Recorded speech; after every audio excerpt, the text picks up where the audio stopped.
Bueno, aquí estamos con el profesor doctor Alberto Jorge Lazarowski, así se dice, que es profesor adjunto de hematología de la Facultad de Farmacia y Bioquímica de la Universidad de Buenos Aires, además de director de la carrera de especialización en Bioquímica Clínica, área de hematología, Escuela de Graduados también de la UBA, doctor en Bioquímica y máster en Ingeniería Genética y Biología Molecular de la Universidad Favaloro. Bueno, doctor, buenas tardes, bienvenido a Villa María y consultarle por estos dos temas que está planteado la charla, que son anemias carenciales, un marcador de estado de la salud pública, y monitoreo de drogas anticonvulsionantes y farmacoresistencia en epilepsia. Un poquito que nos explique cada uno de los temas.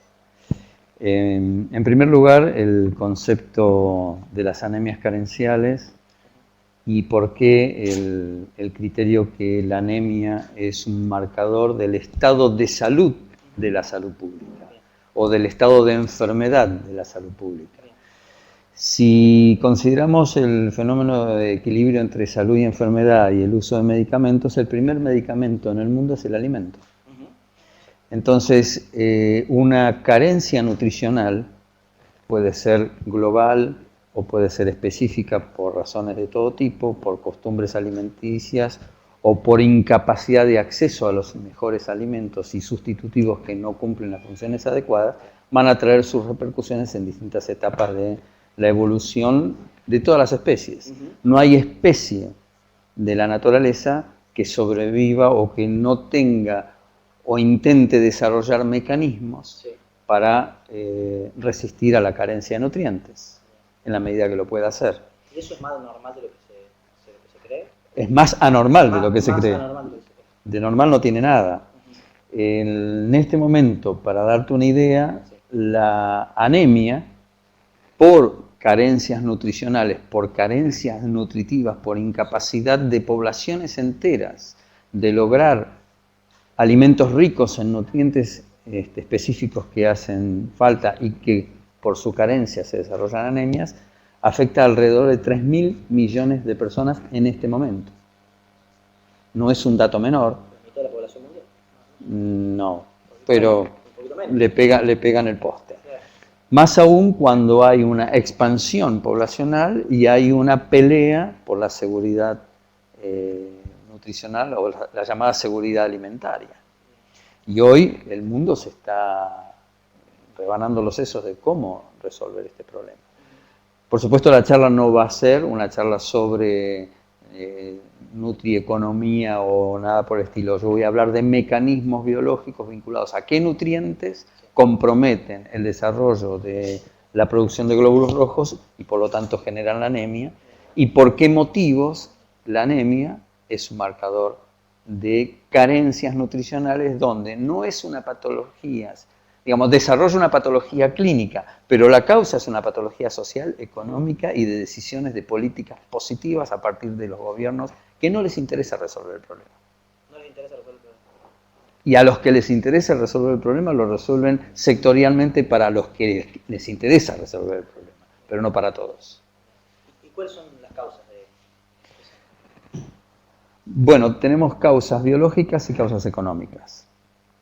La principal causa de la anemia nutricional es la carencia de hierro. Y no es casualidad. El hierro es primero es un metal esencial.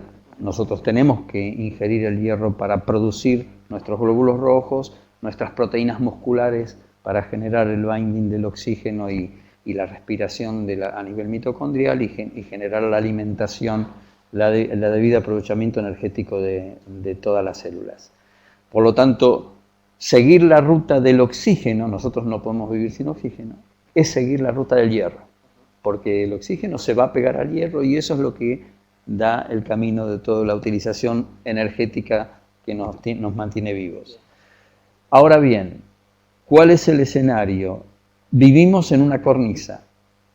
O nos tiramos al vacío de la deficiencia o nos volvemos al incendio del exceso de hierro y estrés oxidativo. Y estamos permanentemente caminando en ese equilibrio inestable que nos mantiene en esa condición donde el exceso es peor que la deficiencia. Entonces, desde el punto de vista biológico, como el hierro es un componente nutricional, la naturaleza hizo que no existan sistemas capaces de perder hierro. Todo lo que ingreso al organismo me lo guardo y me queda dentro, por las dudas que algún día me falte. El problema es que llevarse el hierro de exceso adentro trae peores peligros, como todas las enfermedades que se están empezando a ver, que tienen que ver con el estrés oxidativo, como el síndrome metabólico, la diabetes, muchas cardiopatías, las enfermedades neurodegenerativas, etcétera, etcétera, etcétera. Esas son las consecuencias directas de la sobrecarga. Y entonces pagamos el precio de naturalmente no tener acceso fácil a los alimentos con hierro y generar el alto riesgo de anemias carenciales por deficiencia, con sus consecuencias también perversas. Pero cuando lo intentamos resolver y decimos, bueno, vamos a solucionar que no tengamos más deficiencia de hierro y fortificamos los alimentos con hierro, empezamos a descubrir que existen las patologías por sobrecarga. Y entonces está la obesidad, está la diabetes, están las cardiopatías, están las demencias, están las enfermedades neurodegenerativas, etcétera, etcétera, etcétera. Y ahí aparecen las hemocromatosis, etcétera. Entonces, ¿con qué nos quedamos? De golpe, yo te digo, podemos ir al supermercado y comprar leche con hierro, yogur con hierro, cereales con hierro. ¿Y cómo sé yo que vos genéticamente no tenés una predisposición a absorber por demás y después no te lo sacás más de encima? ¿No hay formas de quitar ese hierro del cuerpo? No. Las únicas formas naturales de perder el hierro es la descamación de la piel, que es mínima, y obviamente en las mujeres el sangrado por el periodo menstrual. No hay otra manera. Entonces, la única forma es controlar por vía de la absorción intestinal. ¿Y las consecuencias de la carencia?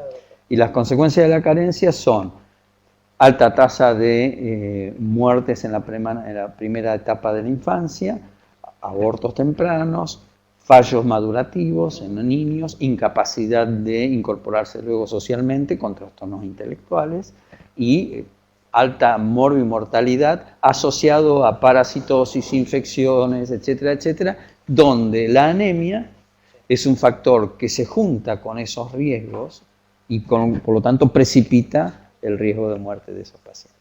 Y las tasas son altísimas. Bien. Doctor, y bueno, la última, el otro tema, el segundo tema. Un poquito de explicación. El segundo tema tiene que ver con lo siguiente. El monitoreo de drogas terapéuticas, donde puntualmente hoy vamos a hablar de anticonvulsivantes. Pero se pueden monitorear muchas otras drogas terapéuticas, antibióticos, antineoplásicos, lo que se te ocurra.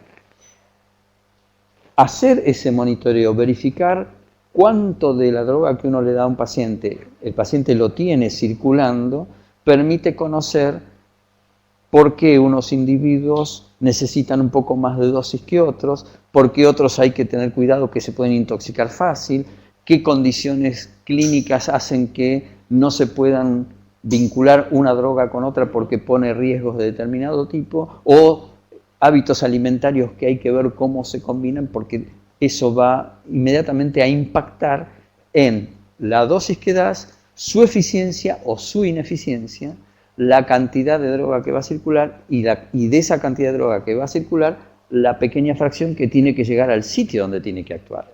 Ahora bien, si todo fuera fácil y si todos fuéramos absolutamente iguales, aunque unos son más iguales que otros, obviamente no todos ante la misma enfermedad, ante el mismo medicamento y ante la misma dosis, no se comportan igual. La pregunta es ¿por qué? Obviamente hay individuos que van a necesitar más cantidad de fármacos que otros. ¿Cómo lo vamos a saber? ¿Por simplemente tomar y espero a ver qué pasó? O tomar, lo puedo medir y puedo ajustarlo y no esperar a ver qué pasó. Puedo actuar de una manera más directa. ¿Es lo que la gente habitualmente llama la tolerancia a los medicamentos? Esa es una de las cosas. Ese es uno de los mecanismos. La tolerancia, la pérdida de sensibilidad y la farmacoresistencia. Yo voy a hablar puntualmente de este último fenómeno que distingue a individuos que, a pesar de haberse logrado en los últimos 15 años aumentar en un número enorme la batería de drogas anticonvulsivantes nuevas de última generación, la cantidad de individuos que tienen epilepsias que no responden al tratamiento farmacológico sigue siendo el mismo 30% o 40% que cuando se empezó con la primera droga que se descubrió en 1850. Entonces, hay algo en esos individuos que es independiente de las drogas. Y es lo que, de alguna manera, y yo tuve la suerte de ser uno de los primeros en poder describir internacionalmente ese mecanismo. Y de eso es lo que quiero hablar. ¿Y cómo? ¿Cómo lo encontramos? Lo encontramos a partir de una prueba común de laboratorio, midiendo las drogas en el paciente. Y eso nos hizo pensar, ¿por qué se comporta tan distinto? Y ahí empezamos a atar cabos y resulta ser que ese mismo mecanismo que encontramos en epilepsia era el que ya estaba descrito en el cáncer, pero todo el mundo creía que era un problema solo del cáncer. Y resulta que no, que es un problema para toda la farmacología, para todas las enfermedades. Bueno, el que quiera escuchar el resto de la conversación, que se quede o que lo siga vía web. Muchas gracias. No, por favor.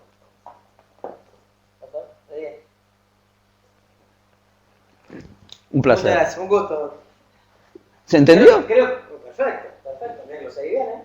No son fáciles los temas de salud.